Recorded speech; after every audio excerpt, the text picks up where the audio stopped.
আমার বাপের নামও জানি না, মায়ের নামও জানি না, আমার নাম কি তাও জানি না। কোন দিকে আছে তাও জানি না। তখন দিয়ে বসে থেকে এই চিংড়িটা শিবের ভিতরে পয়টা শিব কৈলাসনগর যাওয়ার সময় এই বাগানে নামছিল, স্বপ্ন ধরেছিল, ওখান থেকে এক ফোঁটা মণি পদ্মার পাতার মধ্যে ভরছিল, সেখান থেকে চিংড়িটা জন্ম হয়েছে। তখন মহাদেব চিংড়িটার নাম খেয়ে গেল, তোমার নাম আমি রেখে গেলাম, তোমার নাম বলে পদ্মা, তুমি পদ্মার পাতার ভিতরে জন্ম নিয়েছ, তোমার নাম পদ্মা। আজকে থেকে তোমার নাম পদ্মা বিনা বলো, আমি তোমার নাম পদ্মা রেখে দিলাম। এখান থেকে পদ্মা জন্ম নিল।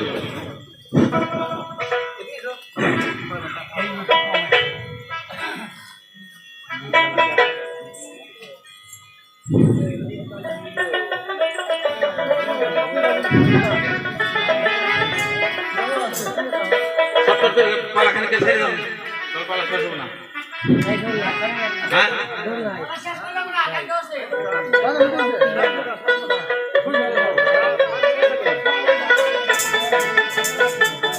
তখন মহাদেবের মতো মহাদেব ঘরে চলে গেল। এদিকে শিব ঠাকুর 12 বছর পরে শিব ঠাকুর আবার কৈলাসনগরে যাব। শিব যখন কৈলাসনগরে যাবো বাগানের উপরে যখন রথ নিয়ে যাওয়া শুরু করলো, দেখে তো ওই বাগানের ভিতরে একটা এমন একটা সুন্দর আলো দেখা যায়। এই বাগানে তো আগের বাগান ছিলাম, এত আলো দেখি না, আজকে এত আলো দেখা যায় কেন? আমি এই বাগানে আলো দেখে যাবো, কিসের জন্য এত আলো হয়ে গেছে? তখন শিব ঠাকুর রথটা মেরে দিল।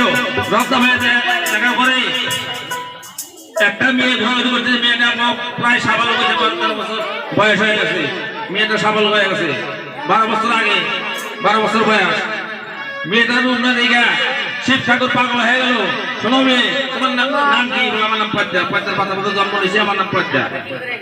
বলে তুমি তোমার স্বামী আছে? বলে নাই। বাপ মা? বলে আমার বাপ আছে। কেনা? বলে আমার বাপ এই শিব ঠাকুর। বলে শিব ঠাকুর তোমার বাপ হইতে পারে না, আমি শিব ঠাকুর। আমি তোমার বাপ কেমনে হইলাম? আমি তো তোমার কোনোদিন জন্ম দিই নাই। বলে না, আমার মহাদেব কয়ে গেছে শিব ঠাকুর তোমার বাবা। তা আপনি কেন সেটা আমি জানি না, আমার বাপ শিব ঠাকুর। এই কথা যখন বললো তখন শিব ঠাকুর পাগল হয়ে গেলে, মেয়েটার বিয়ে না করে আমি ছাড়বো না, মেয়েটাকে বিয়ে করবোই। পদ্মা করতেছে তুমি আমার মা, আমি তোমার বেটি।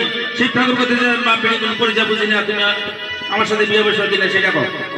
এই কথা যখন কইল তখন পদ্মা যায় একদম বাপের পায়ে পড়ে গেল, তুমি আমার বাপ, জন্মদাতা বাপ। মহাদেব কইছে মহাদেব কোনোদিন মিথ্যা করতে পারে না, তাই তুমি আমাকে বিয়ে করতে পারো না। তখন শিব ঠাকুর কি করলো? পদ্মা দেবীর হাত পা বাঁধে রথের মধ্যে তুইলা ঝাবির ভিতরে আটকাইয়া বাড়িতে নিয়ে রওনা দিল। বাড়িতে নিয়ে বাড়িতে আটকাইয়া দিল।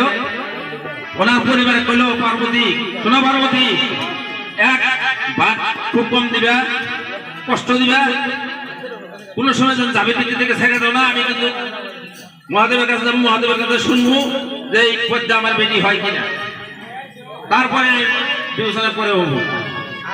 এইভাবে যখন গেল শিব ঠাকুর মহাদেবের কাছে গেল, মহাদেব তখন বলে দিল যে না, এটা আসলে তোমার বেটি, তুমি আর বাপ।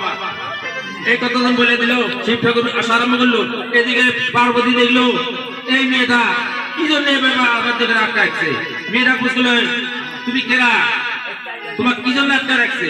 তখন পদ্মা করতেছে, মাগো শিব ঠাকুর আমার বাবা, আমাকে বিয়ে করার জন্য পাগল হয়েছে, তাই আমি বলছি আমি তোমার বেটি। যার জন্য বিশ্বাস করে নাই মহাদেবের কাছে শুনবে গেছে, যার জন্য আমাকে এইভাবে ঝাঁপি নিতে আটকা রাখছে। পার্বতী দেখলো যদি মহাদেব পায়ে ভালো আসবে না, এটা তোমার বেটি না, তাহলে তো বিয়ে করবো, তাহলে আমার সত্যি করে ওর কাম দিয়েছে, আগে ছেড়ে দিলে। অক্ষম অত্যাচার করছে, মারধর করছে, কইরা পদ্মা দেবীর কিন্তু 5 লক্ষ কানা আছে, কানালিটা গাওয়ায় 5 লক্ষ কানা করে দিয়া সর্বশরীরে ঘাও বাচ্চারি হয়ে গেল। কানালিটা গাওয়াতে গাওয়াতে ঝাড়াতে গাওয়াতে গাওয়াতে ঘাও বাচ্চারি বানায়া তারপরে পদ্মা দেবী কি করলো? বনবাস দিল। পদ্মা দেবী যখন বনবাস দিল, পদ্মা দেবীর মামা আসলে অর্জুন ঠাকুর। অর্জুন ঠাকুর বললো, ভুগো মেয়েটা তো তোমার মেয়ে, হয়তো তোমার পেট থেকে হয় না, কিন্তু মেয়েটা তো তোমারই, তুমি কেন অত্যাচার করা হয়? তখন ওই পদ্মা দেবী পার্বতী দেবী কি করলো? ওই অর্জুন ঠাকুরের সাথে পদ্মা দেবীকে বনবাস দিল।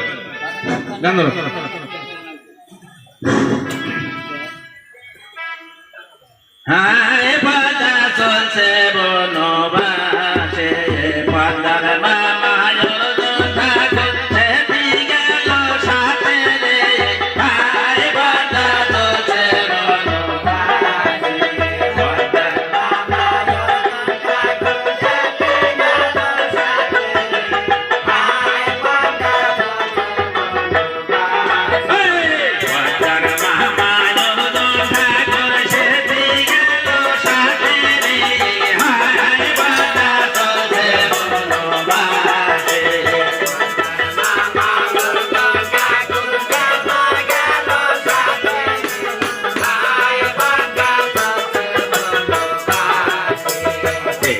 ভাবে রইনা দেখো কিবা